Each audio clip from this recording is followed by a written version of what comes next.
আসসালামু আলাইকুম রহমতুল্লাহি বারাকাতু।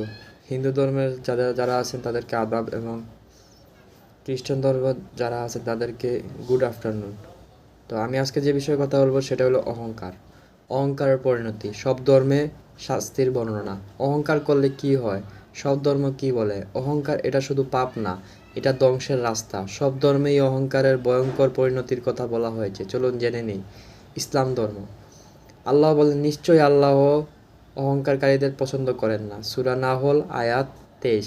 হাদিসে এসেছে, যার মনে এক রত্তি অহংকার থাকবে সে জান্নাতে প্রবেশ করতে পারিবে না। সহিহ মুসলিম।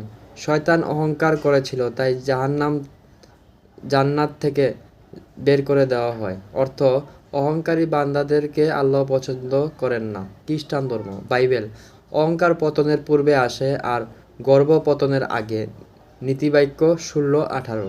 বাইবেলও বলে অহংকারকারী মানুষকে ঈশ্বর নিচে নামিয়ে দেন। অহংকার মানেই পতনের শুরু। হিন্দু ধর্ম। গীতা ও পুরাণ। গীতা বলে অহংকার, ক্রোধ ও লোভ এই তিনটি নরকের দ্বার। রাবণ, দুর্যোধন সবাই অহংকারের জন্য ধ্বংস হয়েছে। অর্থ, অহংকার করলে অবনতি নিশ্চিত। বৌদ্ধ ধর্ম। বুদ্ধ বলেছেন, অহংকারী ব্যক্তি কখনো সত্য উপলব্ধি করতে পারে না। অহংকার হলো মনের অসুচিতা যা নির্বাণের পথে বাধা। শেষ কথা, শয়তান ধ্বংস হয়েছে অহংকারে, রাবণ মরেছে অহংকারে, আর মানুষের হৃদয় হারায় অহংকারে। তাই নিজেকে নিচু করুন, আল্লাহ আপনাকে উপরে তুলবেন। সব ধর্মই শিক্ষা একটাই, অহংকার করলে পতন নিশ্চিত।